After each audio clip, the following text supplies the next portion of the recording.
Hello guys, welcome to the new episode of fire and script. Good morning সবাইকে এই ভিডিওতে স্বাগত।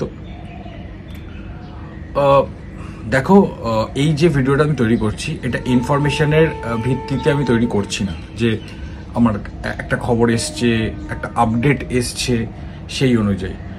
এইটা আবার আমাদের সেই স্পেকুলেশন ভিডিও টাইপের, যে এইটা হলে কি হতে পারে, এটা হলে কি হতে পারে। তোমরাও কমেন্ট করে জানিও যে কি হলে কি হতে পারে। খবরের কথা বলছি না, খবর তো ঠিক আছে, খবর যখন আসবে তখন আসবে। খবর তো নিজের সময় নিয়েই আসে, নিজের সময়ে আসবে, আপনার আমার সময়ে আসবে না। We can do with the free time যে আমরা একটা স্পেকুলেট করতে পারি, 2-2-4 করার চেষ্টা করতে পারি। দেখো, ড্রিনচিক কেরালা ব্লাস্টার্সের অলরেডি সেন্টার ব্যাক ছিল। Generally left winger, right winger, midfielder এই ধরনের সাইন করিয়েছে কেরালা ব্লাস্টার্স। ফরেন সাইনিংয়ের কথা বলছি, ফরেন কন্টিনজেন্ট। আরেকটা সেন্টার ব্যাক সাইন করালো আলেকজান্ডার কোয়েফ বলে। এই প্লেয়ারটিও কিন্তু একদম out and out centre back. তো একটা টিমের দুটো কিন্তু সেন্টার ব্যাক সাইন করালো কেরালা ব্লাস্টার্স বিদেশি, যেখানে হরমিপম রুইয়া, প্রীতম কোটাল ঠিক আছে, তাও রাইট ব্যাক হিসাবেই তিনি প্রতিষ্ঠা পেয়েছেন, যদিও তিনি সেন্টার ব্যাক খেলতে পারেন।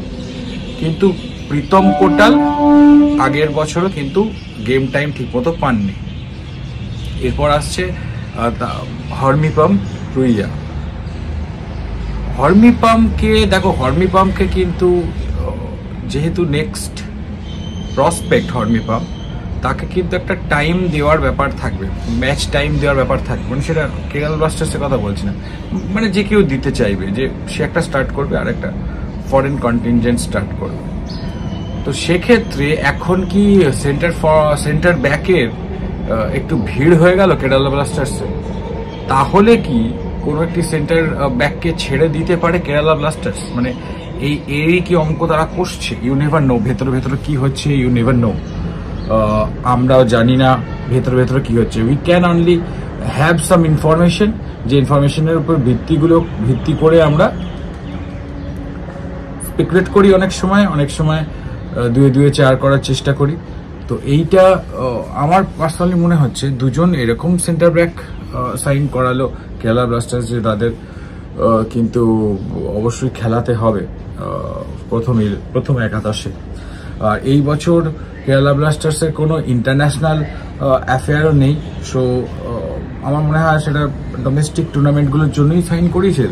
তো সেক্ষেত্রে আমার পার্সোনাল মনে হচ্ছে দেয়ার ইজ এ চান্স, আজ নয় কাল মানে মেবি এই বছর, আর খুব বেশি না হলেও তারা বুঝতে পেরেছে যে হরমিপমকে হয়তো বেশি দিন ধরে রাখা যাবে না। মোহনবাগান এতটা প্রেশার করছে বা এতটা ভালো অফার করছে, হতে পারে দেয়ার ইজ এ চান্স যে হরমিপমকে এই বছরই মোহনবাগান তুলে নিল। দেয়ার ইজ এ চান্স, এটা কিন্তু আমি বলছি, এটা আমি 2-2-4 করার চেষ্টা করছি। আপনারাও জানাবেন কমেন্টে যে আপনারা কি মনে করছেন, বা এর বিপরীত যদি মনে করেন সেটাও জানাবেন, সহমত পোষণ করলে জানাবেন।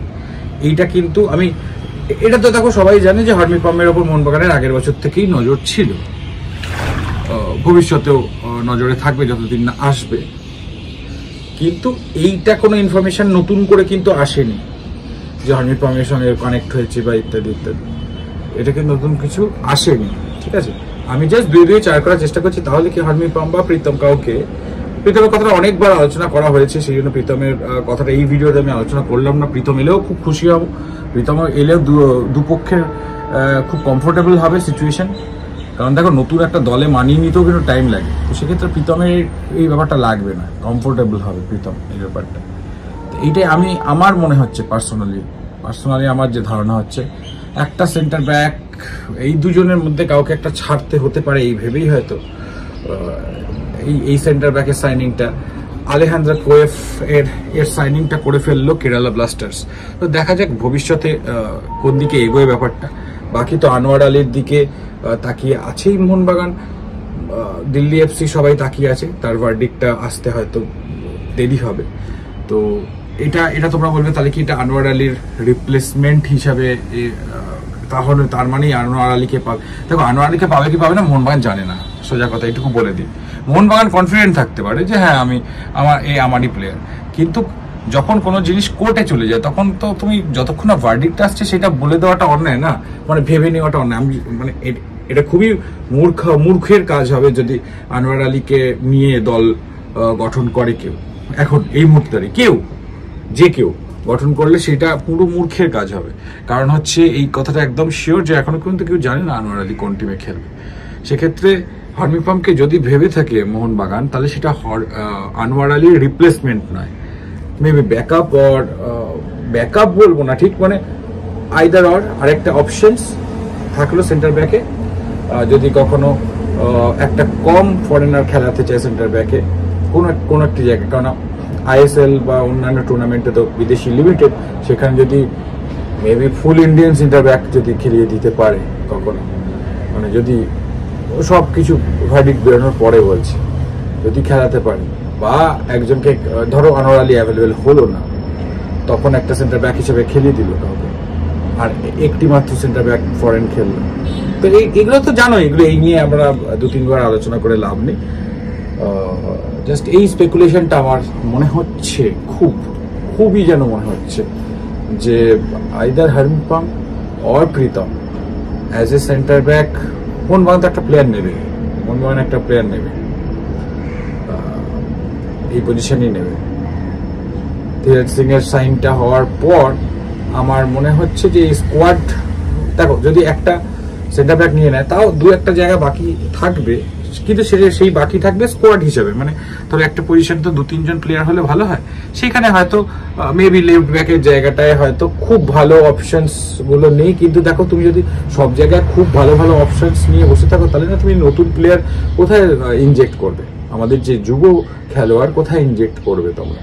ভারতবর্ষের যুব খেলোয়াড়কে সব সময় সব দলে ইনজেক্ট করতে হবে, তোমাকে ওই রিস্কটা নিতে হবে। তো সেই জায়গা থেকে দাঁড়িয়ে আমি ঠিক আছে, আমি এটাকে আমি মেনে নিলাম যে কিছু পজিশনে ফার্স্ট চেঞ্জ বা ফার্স্ট অপশনই যুব খেলোয়াড় হতে হবে, এটা আমি মেনে নিলাম। কিন্তু কিছু ভাইটাল পজিশন আছে যেখানে কিন্তু আমাদের এক্সপিরিয়েন্সড স্টাফ লাগবে। যে কোনো দলের কথাই বলছি, আমি স্কোয়াড গঠনের কথা বলছি, যে কোনো টিমের স্কোয়াড গঠনের কথা।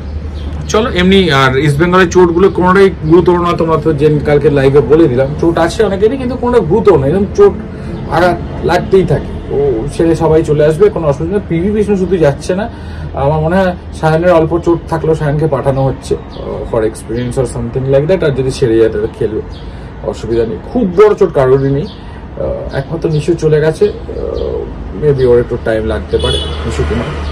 প্লাস বাকি ইস্ট বেঙ্গলও কুল আছে, মোহনবাগানও কুল আছে, চিল আছে। সামনে মোহনবাগান ডে আছে, ইস্ট বেঙ্গলের 1 তারিখ প্রোগ্রাম রয়েছে। চলো এমনি ভিডিওটা ভালো লেগে থাকলে লাইক করো, কমেন্ট করে শেয়ার করো, যারা নতুন আছে অবশ্যই সাবস্ক্রাইব করে বেল আইকনটা ক্লিক করে দিও। এখন মতো টাটা।